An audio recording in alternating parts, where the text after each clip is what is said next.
Hello, listeners. This is Kat. Welcome back to Put Your Hands Up Podfics. This will be the continuation of Prodigal. This will be Part 13, Chapter 13, entitled Prodigal. There was a part of him that wanted to run. Shigaraki's crazed eyes bore into his like he could read every part of his soul. The battlefield suddenly went silent at the newest and deadliest arrival. No one moved, villain or hero. The students were either on the ground or frozen in shock and fear. The criminals were waiting eagerly for their leader's next words. He looked different, taller, larger. The threat he posed was bigger now than it had ever been before, and Isuku felt it down to the very fiber in his bones. If they lost this, then there would be nothing left. If Isuku failed, all would come to ruin and ashes. "Why look so glum, Isuku?" His name rolled off the villain's tongue like sickeningly sweet honey. "Our last several encounters have been ever so eventful." He hoped he was not the only one who was having trouble breathing. Preparing to fight Shigaraki was completely different than actually fighting him. He was not charismatic, not in the same way All Might was, or even All for One. However, he had a tenacity that many pro heroes did not possess. It drew people towards him, revolting though it sounded. Izuku despised him, but for some disorienting reason, he could not run. There was something about the white-haired murderer that compelled him to remain. "I like the haircut," Shigaraki continued nonchalantly. The Nomu's waiting patiently at his side. "Very mature. Though, you of all people don't need a change in style to be mature, Izuku." Familiar. He was trying to be not friendly, but his tone was the same that Sensei might use on scared kittens in a box by a wet alley. It was coaxing, a sly way to gain vulnerability. It warmed under people's skin, and before they realized it, they were giving things away they had never told, doing things they could not believe. It was manipulative and wrong. It was the tone of false love, abusers, and supervillains. Inko talked like that sometimes. Izuku swallowed but did not respond. His fingers tightened around the cylinders in his pocket. He had 2 capsules, 2 chances. Shigaraki slowly reached up and removed the hand covering his face. His horrible gaze appeared in all its horror, chap-lipped grin stretching across his cheeks like a spider's deadly web. His eyes crinkled. "Save Deku in the replacement for last. Kill the rest." The order was out of his mouth for half a second before the Nomu were moving. Izuku shouted in protest as the beasts flew over him and sprinted past him. He turned, but not fast enough. Shigaraki was suddenly in front of him. "You know, Izu." Viridian whirled back, batons at the ready. Electricity reverberated around the sticks with a low hum. He struck, aim perfect. Shigaraki was faster. He dodged, terrifying sneer still in place. "Don't call me that." "You know, I suspected something when Uraraka stopped seeing you at school, and Viridian appeared only a week after." He flexed his fingers, ducking again when Izuku sprinted forward to attack. The sparking energy whizzed past his white locks, striking a tree behind him. Flames sprouted from the darkened bark. The vigilante did not have time to worry about property damage. "I had my concerns, but I decided to let the little vigilante have his fun." Fun, Izuku thought, was not the word he would have used. "But then Viridian began to lock up all my loyal followers." The criminal's smile crumbled to a scowl of pure hatred. "And I could not let that stand." A hand reached out, all 5 fingers poised to turn Izuku to ash, but Izuku was quick, too. He flipped back, landing in a crouched position. He stashed his batons and pulled out his stun gun. He could hear the sounds of battle behind him, but he could not tear his attention away. "Don't do this." "Do what?" Shigaraki tilted his head. "Kill you." Izuku heard a shout that he recognized as Ida's, and it took all his willpower not to glance back to his friends. "If you stop now, maybe we can work something." "Are you really trying to convince me to give up?" And then, even worse than that sickening smile, Shigaraki let out a choked sound that grated against every good thought that filled Izuku's brain. The villain's laughter bounced off the walls of his mind like bloody chains, poisoned cups, a cage filled with broken bones. It was the worst sound he had ever heard. It was more rattling than All Might's voice telling him to give away his quirk, more startling than Inko's shouts. He was going to be sick. "That's not very plus-ultra of you, Izuku Midoriya." All for One's successor rolled his shoulders, eyes unblinking. "Besides, I don't think a useless, quirkless, unwanted child is in a position to be making demands."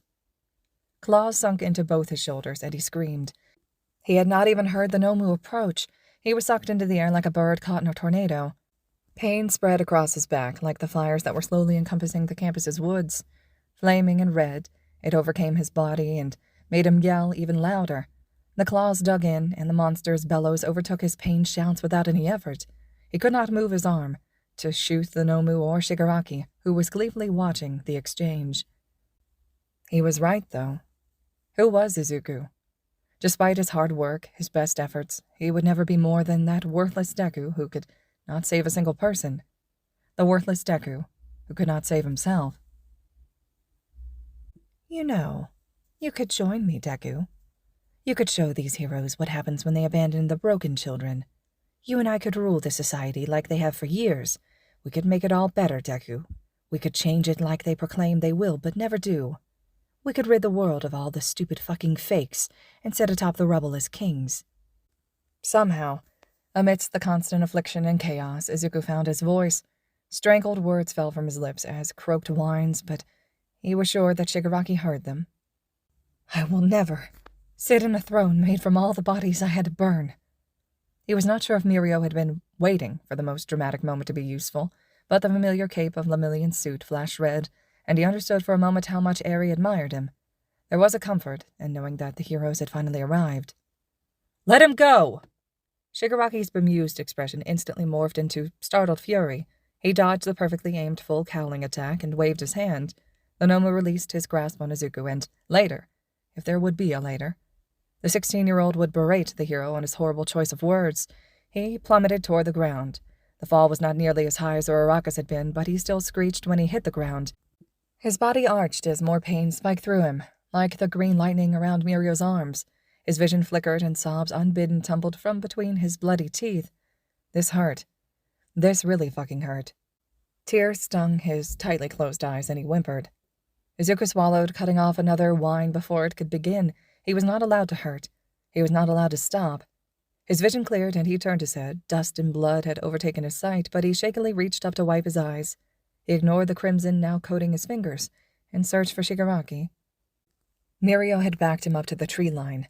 The fire cast an eerie glow on the criminal's snowy hair. He was part of the flame from Izuku's perspective, raging and untamable, destroying everything in its path and inevitable. Lemillion was good, very good, and Izuku would have felt sorry for himself if he had been less of a good person.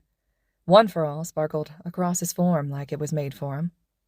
But it was not working like Izuku knew it should. He knew that power like the back of his hand. He knew that it fit into one's bones like a warm blanket on a winter's day. It filled the bearer's chest like a kiss to the cheek or a ruffle of the hair. It was a tumultuous hurricane, and a soft sunset light. It filled every step with purpose, each breath with meaning. Mirio used it, but he did not own it. Even after 5 months of possessing it, it was not his. Shigaraki realized it too. Izuku ignored the pain that threatened his collapse and pushed himself to stand. He could hear Jiro sobbing Kaminari's name. Toga's maniacal laughter floated above the sound of Katsuki's explosions with devastating clarity. Hawks was yelling to Tokiyami, but there was no response. Both Toya and Shoto were weeping. The fire raged around them, smoke filled his nostrils and made his eyes water. Shigaraki extended both hands toward Mirio's face as he rushed to deal an all-might blow. It's just like 2.5 years ago when he ran to save Katsuki from the sludge villain. His feet moved before his brain could react. The world went white around him, and all he could see was the small space between those fatal fingertips and Mirio's bright blue eyes. When Shigaraki's hand made contact with Izuku's skin, he screamed. Any pain he had been feeling before paled in comparison to the pure agony that raced into his very veins as the pads of his fingers stroked the freckles like an acidic breeze. It was like being on fire. Was this what Aizawa had felt when Shigaraki hurt him? Did his insides revolt at the sheer amount of hurt that laced his lungs? Did his heart skip at the death that was tangible on his tongue? He heard someone roar his name, but could not place the voice. The touch moved across his face to his chin, down his neck, across his blood-gushing shoulders, and to his left arm. It was never enough to crumple him to ash, never enough to lose a limb, but just enough pressure to ensure Izuku a world of pain. He could not see, through the anguish that gripped him. Tears unstoppable raced down his scarred cheeks like burning rivers. Look at the helpless little hero. Even as Shigaraki said it, Izuku could faintly hear Katsuki's ear-shattering roar coming closer. So it had been his best friend, then. His tone was so broken, so agonized. Was losing Izuku truly that devastating? The white-haired villain simply waved a hand, and the bellow became distant again. "You used to be my greatest adversary. Now look at your replacement." He turned Izuku's face, 4 fingers roughly digging into the burns covering his skin. Mirio was staring at him blearily from below one of the Nomu. Blood gleamed in painted shapes across his hairline and neck. He was crying out hoarse words that Izuku could not understand. "He's not suitable, you know. I can tell that the quirk is resisting him even now, when there is so much at stake." Shigaraki purred the next part, soft and cruel. "But then again, neither were you. The quirkless boy. No one wants a worthless kid to be the next #1 hero. All Might didn't want you. Your mother didn't want you. You are nothing against me. I am superior in every way, so unequal that I want to laugh. Why would any of these heroes save you now?" Isuku choked on his own blood. His eyes rose from Mirio to the rest of the battlefield. Flames had overtaken 2 of the other buildings, though whether it was from the fires in the forest or other attacks he was not sure. Hawks's wings were covered in blood, and his face was set in panic. Kirishima and Sero were trying to defend Jiro and Kaminari's fallen forms. Izuku could not tell if they were still alive. Toya and Shota were doing the same for their father, tear tracks and blood on their faces, in equal measures. Mina was working with Momo, Shoji, and Snipe to try and kill more Nomu. Katsuki was back-to-back with Aizawa as they grappled with Token twice. The rest of their group was out of commission. They were losing. As if feeling someone's gaze on him, crimson eyes rose across the yard of dust and decay. Katsuki met his gaze. He was falling again. He dropped unceremoniously to the ground. Shigaraki towered over Izuku's tortured form like a giant. Was this what All Might felt when he fought All for One? This terror that coursed through his veins was more abundant than his own flowing blood. Yet he could not let him win. Cold fingers wrapped around a single quirk-erasing capsule. The other was missing, dropped on the ground somewhere. One chance. His eyes did not stray from his best friends. They had shared so much, the 2 of them. Playgrounds, baths, classrooms, fears, joys, memories, and hearts. He was suddenly overwhelmed by the desire to be next to him, fighting side by side one last time. A selfish thought entered his mind. He did not want to lose Katsuki. He did not want to lose any of them. Izuku's bloody thumb popped the top of the container in his pocket. Shigaraki reached down and took hold of the front of his Viridian suit. Pain indescribable sprouted again, and he used the last vestiges of strength, just thrust the pointed needle into the villain's hand. The world went white, and he felt his heart stop. "No! Izuku!" "I'm sorry." Suddenly, the power stopped. Shigaraki stood above the boy with an expression of pure shock. The air shifted, like clouds trembling with energy before a lightning strike. The battlefield held its breath. Izuku began to glow. Green lightning encompassed his broken body. A crack of thunder bellowed across the school grounds. A sound wave cracked, sending the villain before him careening through the air with a screech. The vigilante rose from the ground, not by his feet, but by a circle of ghostly bodies. His eyes shot open, both completely filled with electric green. And the hero Deku grinned. He lifted green lightning-encompassed hands. The wonderfully familiar feeling of One for All between his fingers garnered tears, beautiful and warm. Salt tinged his tongue as happy sobs bubbled up from the slowly shallowing pit in his chest. A barked chuckle turned into high laughter, sweet and lofty and full of hope. His crackling, Viridian eyes turned toward Shigaraki, who gaped at him with wide eyes. He could see his carefully constructed plans crumbling in that fearful gaze. Once again, the tide turned. He flew across the battlefield, One for All filling his body like never before. Quirks he had never experienced fell from his hands. He soared through the air like he had wings. He could taste the danger of Shigaraki's attacks before they happened. Black tendrils formed around his body like Aizawa's capture weapon. He used each new power as if he had been using them his entire life. 8 bodies circled him like a sphere of power.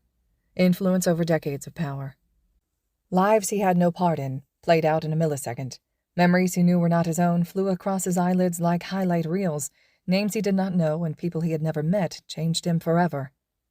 When he opened his mouth, 9 voices fell from his cracked lips. "You're right, Shigaraki. Not all men are created equal. That was the reality I learned about society at the young age of 4. He floated above his greatest enemy, his quirk's greatest adversary, and his shadow darkened Shigaraki's prostrate form. But that was my first and last setback. Izuku felt the sovereignty of centuries curl around his heart. He felt the power coursing through him with the duality of a raging fire and a gentle stream. It was the combination of smoking lungs and cool fingertips. It was the ground-trembling force of an earthquake and the soft covering of the first season's snow. It was everything he remembered and more. Izuku raised a bloody fist. One for all pulsed at 100% within him. He did not chant some move made by All Might. There is no cry of plus ultra that echoes from his mouth as Shigaraki meets him halfway. Izuku only smiles sadly and weeps for the broken children he could not save. In the end, there was no challenge. As the quirk erasing experiment finally took effect, Izuku's power overcame the villains without contest. His fist slammed against Shigaraki's bare chest, propelled by so much power that the dent that his body made in the ground was deeper than its grave. The energy created a wind that shot into the sky, parting the clouds like a funnel.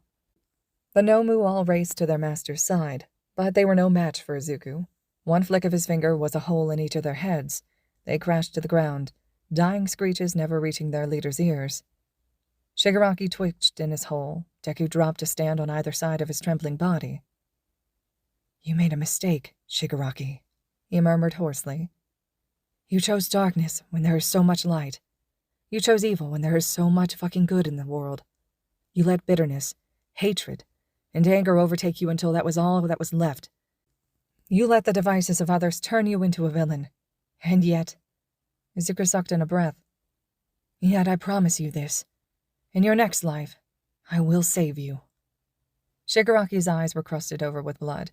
His breathing was already too fast and choppy. He was dying. Deku could still make out the shock that filled his expression. The offer was more than he deserved, but it was never about whether or not he deserved it. That was never the point. "Goodbye, Shigaraki." The villain's spasming chest settled, and he breathed his last. Izuku lowered to fingers and closed eyes. He shot out of the hole, power overwhelming him. There was no Eri to constantly rebuild his body as he used his quirk at full capacity. The effects began to show themselves. Izuku collapsed to his knees first, the feeling in his legs fleeing. The pain that had been numbed by power resurfaced in neon colors and aching whimpers. He fell to his back, blood spewing from his mouth like a crimson fountain. He felt salt against his lips and realized he was crying. Wounds covered his body, and he could no longer feel his fingers. The lightning died, green hues disappearing from his vigilante suit and gear. 8 forms knelt beside him. He saw Nana's warm smile and reached a hand toward it, toward the morning sun, which shone beyond the wispy shadows of her hair. "Goodbye, one for all." Izuku smiled softly, eyelids fluttering closed. "Thank you." He saw no more. All right, listeners, this concludes Chapter 13 of Prodigal. Chapter 14 will be next. We're nearing the end of this fic, just 2 more chapters to go. I know this chapter was a bit brutal, so I'm eager to hear what your all's thoughts and reactions were to this one. And as always, thank you so much for listening.